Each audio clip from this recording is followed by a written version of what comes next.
अस्सलाम वालेकुम रहमतुल्लाहि व बरकातुहू। इंशाल्लाह हम अपना चैप्टर नंबर 12 आज शुरू करेंगे। कल चैप्टर नंबर 11 ख़त्म हुआ और इंशाल्लाह आज शुरू करेंगे चैप्टर नंबर 12 और हम कंटिन्यू करेंगे हमारे जो डिस्कशन चल रहा था पिछले दो चैप्टरों से कुरान के साइंसी फैक्ट के बारे में, कि कुरान के अंदर जो साइंसी फैक्ट है उसका जो रेफरेंस मैं दे रहा था कुरान की आयत के साथ, तो वो उनके जो पॉइंट निकाला था मैंने 85 तकरीबन, तो उसके हम पॉइंट नंबर 64 तक पहुंच गए थे, 64 तक पहुंच गए थे। आज 65 पॉइंट से हम इंशाल्लाह स्टार्ट करेंगे और जल्दी ख़त्म करके फिर और अपने इस्लामी का जो आगे कोर्स है उसके अंदर और आगे बढ़ेंगे। इसमें तो और बहुत सी बातें बताना है, इस्लाम के बारे में, मुसलमानों के बारे में, कुरान के बारे में, फ़िरक़ों के बारे में, हुज़ूर सल्लल्लाहु अलैहि वसल्लम की सीरत है, इस्लामी तारीख़ है और मुसलमानों के आपसी हालात है।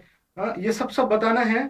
और हुजूर के असहाब का जिक्र, उनके जो सहाबा थे, मुख्तलिफ मसलकों का जिक्र, इस्लाम में कितने मसलक है, फिर मुसलमानों के खिलाफ जो है दुश्मनान इस्लाम की साजिशों का जिक्र और इस्लाम के तालीमात के हिसाब से अच्छी ज़िंदगी गुजारने का, ये सारा जिक्र होगा इंशाल्लाह। इंशाल्लाह अभी जो शुरू करेंगे, अपना कंटिन्यू करेंगे चैप्टर नंबर 12। और उससे पहले कुछ बात ये बताना रह गई थी कि मैं जो बात बता रहा था, दो तीन पॉइंट थे, वो ये थे कि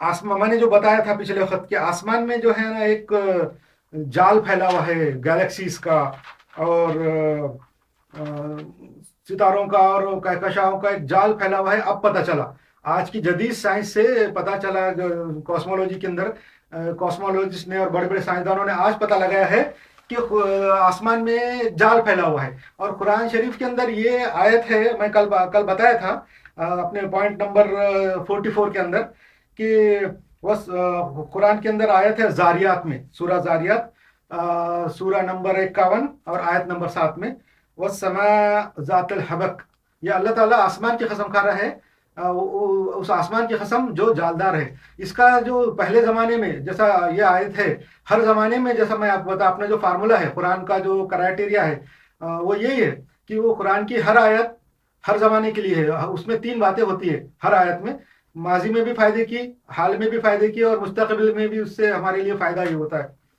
तो हर में है, ये तो कुरान की हर आयत का ही है।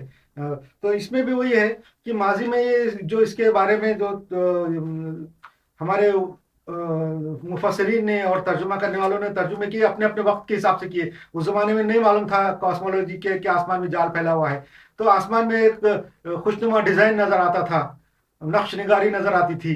तो इस किस्म के बातें, मगर आज जो नई जदीद साइंस से पता चला है कि आसमान में और ऊपर खला में करोड़ों अरबों खरबों गैलेक्सीज का एक जाल है, और वो जाल जो है बिल्कुल इंटरलिंक है, इंटरलॉक कैसे रहता है, हर कहकशां दूसरे कहकशां से मुंसलिक है ग्रेविटी के थ्रू, ग्रेविटी के जरिए से, और एक किस्म का जाल है जो एक दूसरे के अंदर मुंसलिक है, इंटरलॉक है बिल्कुल।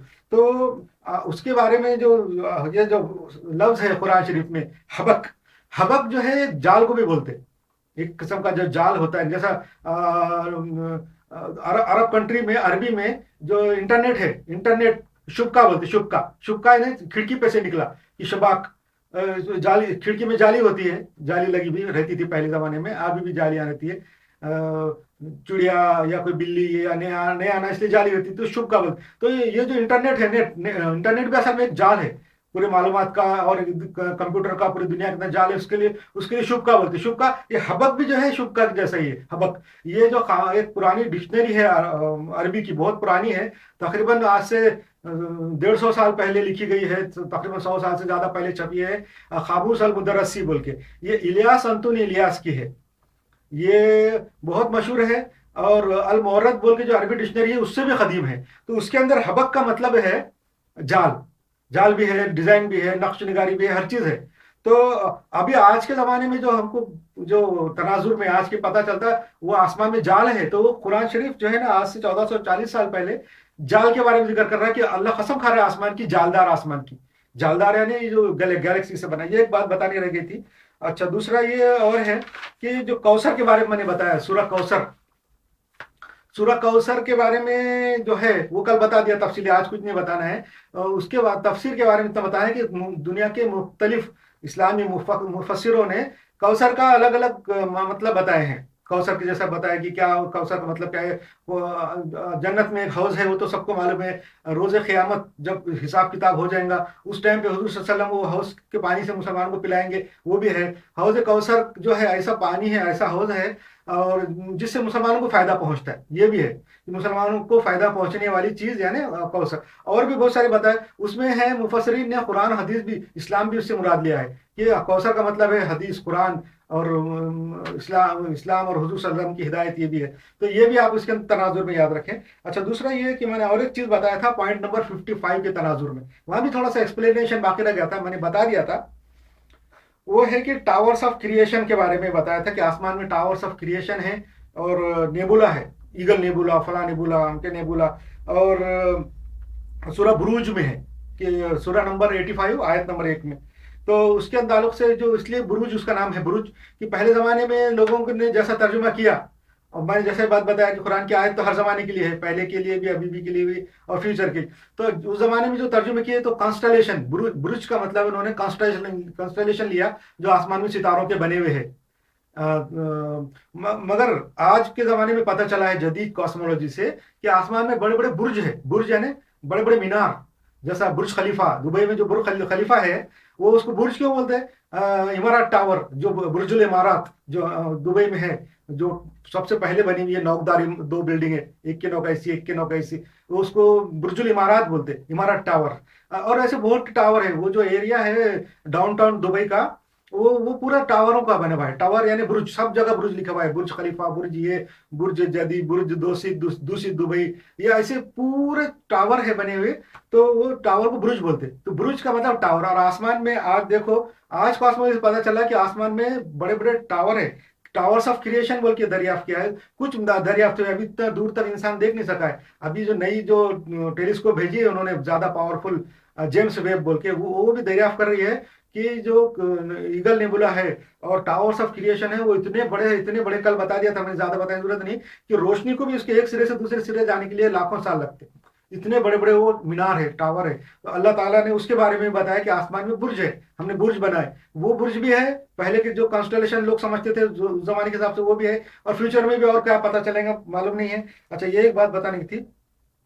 और एक बात जो तनाजुर में मैं ज्यादा कल डिस्कस नहीं कर सका, कि जैसा कल मैंने बताया था कि पॉइंट नंबर 59 के तनाजुर में था वो, कि मेरा एक मजहबी फोरम पे एक से डिस्कशन हुआ था। वो जो लोग थे वो अपने मजहब की बड़ाई बयान कर रहे थे, अपने मजहब की सुपेरियरिटी बयान करने के लिए बता रहे थे कि हमारे मजहब में बहुत किताबें हैं, हमारे मजहब में इतना नॉलेज है और इतनी किताबें हैं, इतना लिखा है पहले के लोगों ने, कि उसको पढ़ने के लिए, समझने के लिए कई कई जन्म लगते हैं, कई कई लाइफ चाहिए उसको। एक लाइफ, इंसान की एक लाइफ में वो पढ़ नहीं सकता, समझ नहीं सकता। और उसको वो फखर समझ रहे थे, उसको वो फखर समझ रहे थे कि फखर की बात है कि हमारे पास इतना ज्यादा नॉलेज है, इतना ज्यादा नॉलेज है कि एक इंसान के लिए एक जिंदगी काफी नहीं है उसको समझने के लिए, कई कई जिंदगियां चाहिए।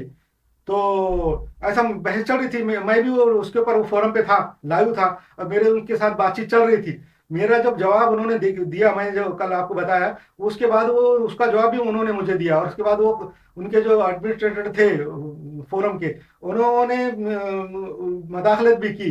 उन्होंने डिलीट तो नहीं किया था, मैं जब तक उसको देखता रहा वो था। वो उसके बाद भी जब मैंने वो बहस की थी उनके साथ वो मजहब के ताल्लुक से, तो उसके बाद भी कई साल के बाद भी मैंने वो वेबसाइट चेक किया था, मैंने सेव करके रखा था। और बाद में जब लाइव चेक किया तो भी वो वेबसाइट थी, वो डिलीट नहीं किया था। मैं कल बोला कि हो सकता है उन्होंने डिलीट किया, मालूम नहीं कि, तो अभी तो मैं चेक नहीं किया, तकरीबन 5 साल से चेक नहीं किया मैंने।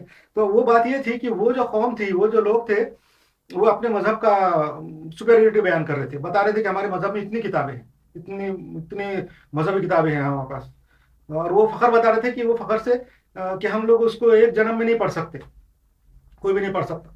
तो मैंने इसका जवाब ये दिया था कि देखो, जो दीन और मजहब रहता है, जो भी मजहब है वो इंसान की भलाई के लिए है, गाइडेंस के लिए है, अल्लाह की तरफ से है, खुदा की तरफ से है, कि वो इंसानों की भलाई और गाइडेंस के लिए देता। तो गाइडेंस कैसी होना चाहिए, कंसाइज होना चाहिए, मुख्तसर होना चाहिए और मुफीद। मुख्तसर और मुफीद जो है वो गाइडेंस रहती।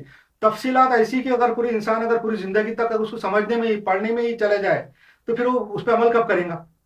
उसकी मिसाल मैंने दिया था कि हमारा मजहब तो एकदम छोटा है, हमारे मजहब की छोटी सी किताब है, मगर वो इतनी सफिशिएंट है। रेल के टिकट के जैसा मिसाल दिया था मैंने कि जैसा आपके मजहब में तो इतना कंफ्यूजन है, इतनी बड़ी कि इतनी ज्यादा किताबें हैं कि आपके लोगों को तो कई कई लाइफ चाहिए, एक लाइफ नहीं, 7 लाइफ 8 लाइफ जिंदगी गुजार चाहिए। तो जब आप वो पढ़ेंगे उसके बाद फिर कब समझेंगे।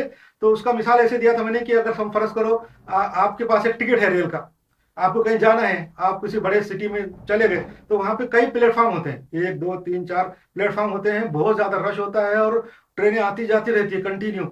आपके पास अगर ऐसा टिकट है जिसको आप पढ़ने के लिए आपको पूरा दिन लग जाए, समझ नहीं सकते, हाँ, और दूसरा दिन लग जाए, 3 दिन लग जाए, 4 दिन लग जाए समझने के लिए, तो आप जाएंगे कब? आपकी तो ट्रेन मिस हो जाएंगी, आपका जो ट्रेन है वो मिस हो जाएंगी। या अगर आप वो पढ़ नहीं सकते और ये गड़बड़ में हड़बड़ी में कि आपने पैसा भी खर्चा किया है, पैसा जाया ना हो, चलो ट्रेन है, कोई भी ट्रेन में आप बैठ जाएं, तो आपको वो गलत मुकाम पे पहुंचा देंगे आपको। तो ये मिसाल दिया था। हमारा हमारा जो दिन है वो मुख्तसर है। हमारा कैसा है दिन है, टिकट रेल के सेम टिकट के जैसा, टिकट पे सब लिखा रहता है कि टिकट का वो रेल का टाइम क्या है, कौन से गांव से कौन से गांव जा रही है, और वो कौन से प्लेटफॉर्म पे है आएंगी, हमारा सीट नंबर क्या है, हम किस डब्बे में बैठने वाले हैं, ये सारा उसके ऊपर लिखा रहता है। तो हम फौरन वो देख लेते, और गाइडेंस जो रेल स्टेशन पे चलती रहती है स्क्रीनों के ऊपर और बोर्ड के ऊपर कि ये नंबर की ट्रेन कौन से प्लेटफॉर्म पे आएंगी, या अगर टिकट पे नहीं भी है तो स्क्रीन पे आ जाता है या अनाउंसमेंट में आता है कि ये ट्रेन वो प्लेटफॉर्म पे आएंगी। हम फौरन वो प्लेटफॉर्म पे पहुंच जाते और चंद ही सेकंडों में हम पढ़ लेते और समझ जाते और हम पहुंच जाते और अपने सही मुकाम पे पहुंचते। तो हमारा दिन जो है हमारी गाइडेंस करके जन्नत में हमको पहुंचा देता। और आपको जो है गलत मुकाम पे आप पहुंच जाएंगे तो हो सकता है दोजख में पहुंच जाएंगे, कि तो आप हड़बड़ाहट में गलत ट्रेन में बैठ गए, और आप ट्रेन में बैठने के बाद वहां पहुंच जाएंगे, उसके बाद वापसी का कोई ये नहीं है। तो ये भी एक मैं बात उनको बता रहा था, और ये मेरी बात सुन के, मेरा लॉजिकल पॉइंट सुन के वो लोग जो है ना मान गए थे, और उनके एडमिनिस्ट्रेटर ने कुछ मदाखलत भी किया था।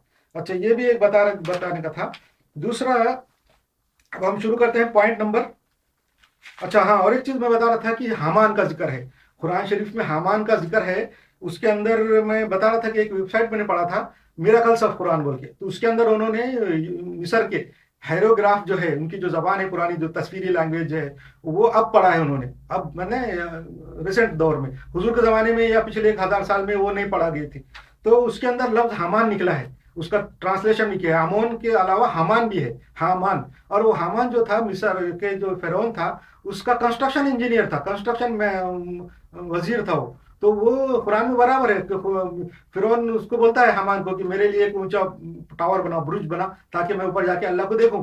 और क्रिश्चियनों ने और बाकी लोगों ने इतराज किए थे इस्लाम पे कि हामान जो है हमारी बाइबल में तो पर्शिया के किंग का जो है वजीर था है बोल के लिखा हुआ है, और हामान तो पर्शिया का है, मगर कुरान में तो वो फिरौन के साथ लिखा हुआ है, पर्शिया के साथ नहीं है। तो आज ये बात साबित हुई कि वो हामान जो है फिरौन का ही है, मिस्र का ही है। और मूसा अलैहि सलाम का जो मैंने जिक्र किया कि मूसा का नाम मतलब भी बच्चा है और लड़का है, जैसा कि फिरौनी लैंग्वेज में अब पता चला, वही मिरेकल्स ऑफ कुरान के जो वेबसाइट में है, कि उसमें पता चला जब मोजेस जिसको बोलते हैं इंग्लिश में, मोसेस मोसेस मोसेस बोलते हैं, वो असल में फिरौन का जो फिरौनी जबान है उसके अंदर मोसेस का मतलब है लड़का, बेटा। हाँ, वो कुरान में उसका वर्ड भी है, कुरान में वो फिरौन ने कहा है मूसा अलैहि सलाम को, याद दिलाया कि मैंने तुमको बेटे जैसे नहीं पाला, वो वर्ड भी है। और मोसेस का मतलब है उसमें फिरौनी लैंग्वेज में लड़का, बेटा, औलाद। हाँ, औलाद की तरह पाला करके फिरौन ने बोला था। और जैसे रामसेस, रामसेस का मतलब रा का बेटा, रामसेस, ये फिरौन का नाम है रामसेस। रामसेस का मतलब है रा का बेटा। रा उनका एक इला है, खुदा है, उसका बेटा, उसके औलाद का मतलब है रामसेस। तो ऐसा है, ये बात बता रहा था। अब अपन इंशाल्लाह आगे बढ़ेंगे। पॉइंट नंबर 64 ये था, पॉइंट नंबर 64 ये था हमारा। अब शुरू तो हमने 64 तक कर दिए थे, मगर एक रिवीजन के लिए कि जब कोई बात आर्ग्यूमेंट कुरान शरीफ करता है तो वो अपने पाए तकमील तक पहुंचाता है, किसी बात को भूलता नहीं है। कुरान में जब कोई आर्ग्यूमेंट शुरू हो जाता है किसी के साथ, तो वो आर्ग्यूमेंट बिल्कुल पूरे तकमील तक पहुंचता है, पूरा लॉजिकल पॉइंट तक पहुंच के कोई बात बीच में भूलता नहीं है अल्लाह ताला। पूरा लॉजिक जवाब देने के बाद, सामने वाले को लाजवाब करने के बाद ही आर्ग्यूमेंट खत्म होता है। ये था पॉइंट नंबर 64। अभी है पॉइंट नंबर 65। ये है कुरान शरीफ के अंदर आयत है कि जब दोजख में दोजखियों को जब डालेंगे और जलाएंगे, उनको अजाब देंगे, तो उनकी जिल्द जल जाएंगी, गर्मी से तकलीफ की जिल्द जल जाएंगी, तो अल्लाह ताला फौरन उनकी नई जिल्द बना देगा। تاکہ ان کو اور تکلیف ہو. تو آج کی جدید سائنس سے یہ پتہ چلا ہے کہ جلنے کی تکلیف جو ہے نا جلد میں ہی ہوتی ہے. جب کوئی آدمی جلتا ہے، آج کل لوگوں نے دیکھے ویب سائٹ پہ ادھر ادھر کہ لوگ اپنے آپ کو آگ لگا لیتے، تو وہ تکلیف کب تک ہوتی؟ جب تک ان کی جلد، ایک بار ان کی جلد جل گئی تو ان کو تکلیف نہیں ہوتی زیادہ. کیونکہ ہم نے بہت سارے دیکھے بدھسٹ اور مونک، یہ وہ گرم کڑھائی میں بیٹھ کے اپنے آپ کو آگ لگا کے خودکشی کر لیتے، یا گرم تیل چھڑک کے جلتے رہتے تھوڑی دیر تکلیف، اور بعد میں پھر آرام سے چلتے رہتے. بعد میں مر جاتے وہ دواخانے میں ایڈمیشن کے بعد. مگر وہ جب ہوتی ہے اس وقت تکلیف زیادہ ہوتی ہے، کیونکہ جلد کے اندر سب سے زیادہ نرو اینڈنگ رہتے، پورے نرو اینڈنگ جو ہے جلد کے اندر ہے، اسکن میں ہے. تو اللہ تعالیٰ قرآن شریف کے سورہ نساء میں سورہ نمبر 4 اور آیت نمبر 56 میں فرماتا ہے کہ جب وہ دوزخیوں کے جلد جل جائیں گی تو ہم دوسری جلد لا لیں گے، پھر جل جائیں گے دوسری لا لیں گے. تو یہ بات جو ہے، یہ بات آج معلوم ہوئی سائنس کو کہ جلد کے اندر زیادہ تکلیف ہوتی ہے اور جلد میں زیادہ نرو اینڈنگ ہوتے ہیں. حضور کے زمانے میں تو ایسی کوئی فزیولوجی تھی نہیں. یہ بات کو دیکھ کے ایک یہودی جو ڈاکٹر تھا، اس نے اسلام قبول کیا. جب اس نے یہ آیت پڑھی، ہو سکتا ہے اسلام کی اسٹڈی کر رہا ہوں گا، تو اس کے سامنے جب یہ آیت ہے کہ قرآن میں کہ جب ایک جلد جل جائیں گی تو نئی جلد آ جائیں گی. یہ تو ایسا قرآن میں لکھا نہیں ہے کہ بس دوزخ میں جو دوزخی ہے وہ جلتا رہے گا، جلد جل جائے گی، گوشت جل جائے گا، ہڈیاں جل جائیں گی. ایسا نہیں لکھا ہوا ہے. ایسا لکھا ہوا ہے کہ جب اس کو جلائیں گے، اس کا اسکن جل جائیں گی، دوسری اسکن آ جائیں گی، اسکن جلیں گی پھر دوسری اسکن آ جائیں گی. یہ جب وہ ڈاکٹر نے دیکھا، یہودی تھا وہ، اس نے اسلام قبول کیا. یہ ایک پوائنٹ ہے، پوائنٹ نمبر 65، اور وہ ہے سورہ نساء میں سورہ نمبر 4 آیت نمبر 56. اچھا، ابھی ہے اپنا پوائنٹ نمبر 66. پوائنٹ نمبر 66 کے اندر قرآن شریف میں ہجرت کو ضروری قرار دیا گیا ہے کہ جو ہجرت کرنا ہے، مسلمانوں نے ہجرت کرنا ضروری قرار دیا تھا کہ غیر مسلم علاقوں سے آ کے اسلامی علاقے میں آ کے آباد ہو جانے کے لیے قرآن نے بالکل ضروری قرار دیا. تو اس کے بعد آج کل کے اس کے اوپر علماء کے بارے میں ہے کہ وہ غیر اسلامی ملکوں میں بھی رہ سکتے ہیں، اس کا پرمیشن ہے. وہ اس کے بارے میں بحث نہیں کر رہا، وہ ٹھیک ہے. مگر قرآن شریف کے اندر ہجرت کو بہت ضروری قرار دیا گیا ہے. اور جو لوگ ہجرت نہیں کرتے، حضور کے زمانے کی بات ہے یہ، حضور کے زمانے میں جو مسلم تھے ان کو حضور صلی اللہ علیہ وسلم ہجرت کرنے کے لیے کہتے تھے. اور جو لوگ ہجرت نہیں کرتے تھے اس زمانے میں تو ان کو بتاتے تھے کہ تم غیر مسلم ہی مر گئے جیسا ہی ہے. تو یہ جو ہے، اور وہ آیت میں یہ بھی فرمایا ہے کہ جو لوگ آ نہیں سکتے یا جن کو آنے نہیں دی جاتا ہے، روک لیتے ہیں ان کو، ان کے اوپر کوئی سوال نہیں ہے. وہ بیچارے، ان کا کوئی قصور نہیں ہے. جن کو کسی نے روک لیا یا آنے کی سبیل نہیں ہے ان کے پاس، روکے گئے، تو ایسے لوگوں کے پیر کوئی پکڑ نہیں ہے. مگر جو لوگ آ سکتے، جو لوگ ہجرت کر کے دارالاسلام میں آ سکتے، وہ ان کو آنا ضروری قرار دیا تھا. یہ بھی ہے سورہ نساء میں سورہ نمبر 4 آیت 97-98 کے اندر. اس سے یہ پتہ چلتا، جو یہ آیت سے، کہ ویزا اور پاسپورٹ کا تصور ہے. کوئی ملک سے کوئی آ نہیں سکتا یا کسی کو آنے نہیں دیا جا رہا ہے، اس کا مطلب کیا ہے؟ ویزا اور پاسپورٹ کا مسئلہ ہے. یہ آج کے زمانے میں یہ آیت ثابت ہے. بتاؤ، پہلے زمانے میں تو ویزا پاسپورٹ تھا ہی نہیں. یہ تو 1910 کے بعد شروع ہوا، 1910-20 کے بعد شروع ہوا. یہ برٹش لوگوں نے شروع کیا پاسپورٹ اور ویزا کا معاملہ. اس سے پہلے تو تھا ہی نہیں. تو اس کے پہلے تو لوگ ایک دوسرے جگہ، ایک ملک سے دوسرے ملک آتے جاتے رہتے تھے. مگر اس زمانے میں یہ بات کہنا قرآن کے اندر کہ جو لوگوں کو آنے نہیں دیا جاتا ہے ان کو کوئی پکڑ نہیں ہے. باقی لوگوں کو تو آنا چاہیے، مگر جن لوگوں کو آنے نہیں دیا جا رہا ہے وہ ہمارے اس سے چھوٹ ہے انہیں. تو وہ یہ پاسپورٹ اور ویزا آج کل کے زمانے کے بارے میں یہ ہم کو آیت گائیڈ کرتی ہے، یا کل بھی کریں گے فیوچر میں بھی، کہ جب ویزا اور پاسپورٹ کی بندی کی وجہ سے ہم جا نہیں سکتے تو اس ٹائم پہ ہمارے پہ کوئی الزام نہیں ہے. دیکھو، یہ بھی ثابت کر رہی ہے قرآن کی حقانیت ہے. یہ پوائنٹ نمبر 67 ہے، ہماری نااہلی کی وجہ سے ہم کو بے دخل کری. اللہ تعالیٰ نے جو ہے نا اوروں کو حکومت دی. ہم قرآن شریف میں فرمایا ہے سورہ نمبر 11 میں آیت نمبر 57 میں، اور سورہ نمبر 4 میں، سورہ نساء میں سورہ نمبر 4 آیت نمبر 133.